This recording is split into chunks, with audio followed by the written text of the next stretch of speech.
name's Deborah Lynn. I go by Red Hot Dollars on Twitter. And my stocks, that's candy. When I was a kid, I really loved that candy. And sadly, they don't make it anymore. Anyway, I have a small craft business. It's wholesale. And my business is I take these sticks from the Amish that I buy from them. It's 48 inches long. They're 33 pounds, 50 in a bundle. I carry these down 9 no. I don't carry them. I slide them down 9 very dangerous steps that are almost straight up and down. I take the sticks, I cut them in half, sand them, paint them, assemble them, decorate them, put tags on them, put them in a box, carry them back up those steps that I despise, out to my van, and take them into my wholesale booth in a warehouse. There's about 50 of us in there who sell all wholesale. My husband and I were in a car accident in 2018. A 16-year-old boy was on his phone, crossed over the line, hit us head on. I had most of the impact. I had the muscles in my neck couldn't support my head. I was in a neck brace for about 6 months. I had torn ligaments in my shoulder, so I had that operation, and I had an arm brace. I had a cracked sternum and a cracked kneecap, so I was in a leg brace for about 2 months. I had physical therapy for almost a year, and it took me almost another year to get to the point of driving again.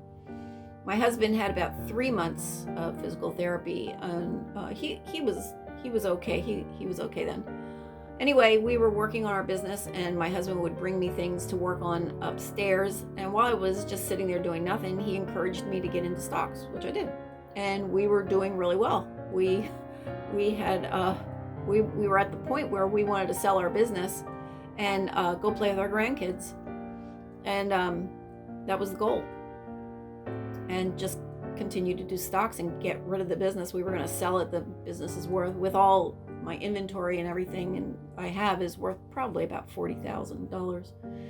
And in 2020, COVID hit, and for a month and a half we sat around and just stared at each other. And then all of a sudden the phone started ringing, and we had orders, and we were busier than we ever were since 2010, or 2016 is when we bought the wholesale business.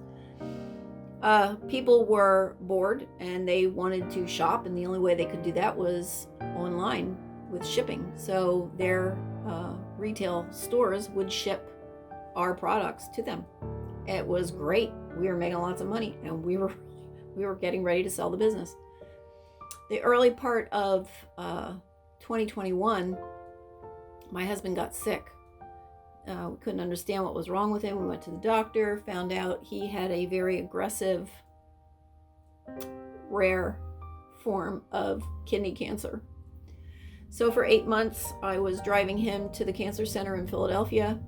I was very fortunate. I had family, friends, neighbors, everybody helping me cut my grass, help me put stars together, buying groceries, doing my laundry. It was great. I live in a great community, and I have a very good family source. Anyway, December, 3 days before our 30th anniversary, my husband passed away. And so I was left with everything, to do everything. I had to learn. I had quite a lesson in when to change the oil in my trucks, and when to cut the grass, and how to change a fitting on a pipe, and things my husband did, I now had to do, or I called and begged my kids to come and fix something for me, which they did. Anyway, in 2022, I was basically in denial till about the summer. My one son lives in Florida, everybody else is local, so I would go and I would stay at everybody's house. I visited my son twice in those 6 months. I was running. I didn't want to do this business anymore. I just wanted to be with my family. I didn't want to have to work. I'm 68 years old. I wanted to be retired. I wanted to be able to just enjoy the rest of my life. I wanted to be able to travel and go places and all kinds of stuff. And well, I can't do that now. Anyway, when we were in stocks, during the time that my husband was sick, I did not once turn on my computer. I couldn't. I didn't have time. Financially, it wiped us out. My husband's medication and driving to Philly was beyond anything I ever imagined. And it just wiped us out. But anyway, it was okay. I got through it. In 22, I guess it was about the summer of 22, I stumbled upon MMTLP. And my son in Florida, he also does stocks with me, and we research together and decide on something, then we get into it, and we both bought the same amount of shares. Anyway, and here we are.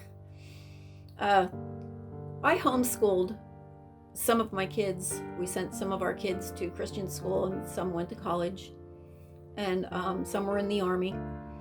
And my husband and I taught our kids values. We taught them to love the Lord, have faith, love one another, love family, be honest, be truthful, and have faith, and just to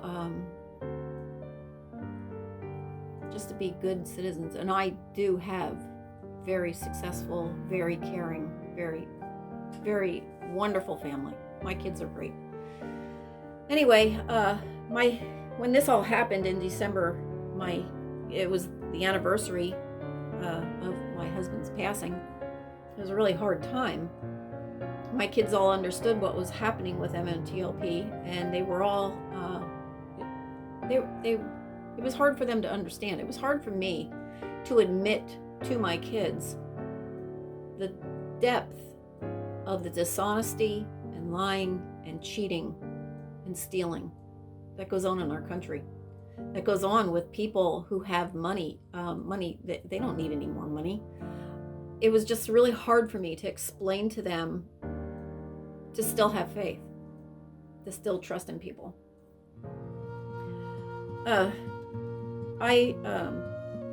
I get on spaces.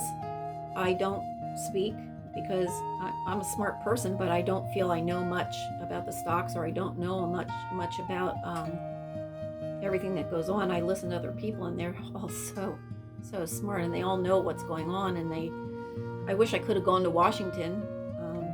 I couldn't get any of my kids to go with me. Otherwise, I couldn't talk anybody else to standing in the cold to go down there. But I would have. Maybe this summer. I might if somebody else does it again this summer. Anyway, this whole thing is not fair, and it's really disappointing. It's disappointing because I feel whether we have one share or we have millions, all of us who are suffering from this are in the same boat, and that boat's sinking. And I don't want to be thrown to the wolves in all of it. I want a lifeline sent to that boat we're in. And I don't know that I even want to go back to 2 days of sharing, because I'm so afraid that they're going to short it all over again, and we'll end up with less than what we have now, which is nothing.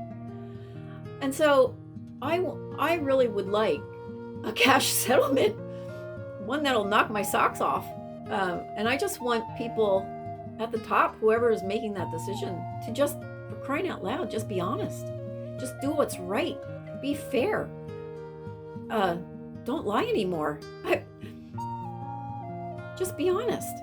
How hard is it to do that? But I guess when you're collecting a lot of money that isn't yours, it's easy to keep getting away with it. Anyway, I just want to say that I just have to keep waiting until something happens, and I'm very thankful to all those people who are working really hard. I ask that the Lord will just bless them. I ask, there's a lot of people on Spaces who I've heard their testimony that they have it a lot harder than I do.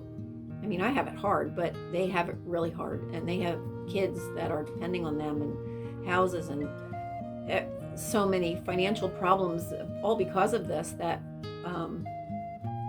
we all thought it was going to get better, but it didn't.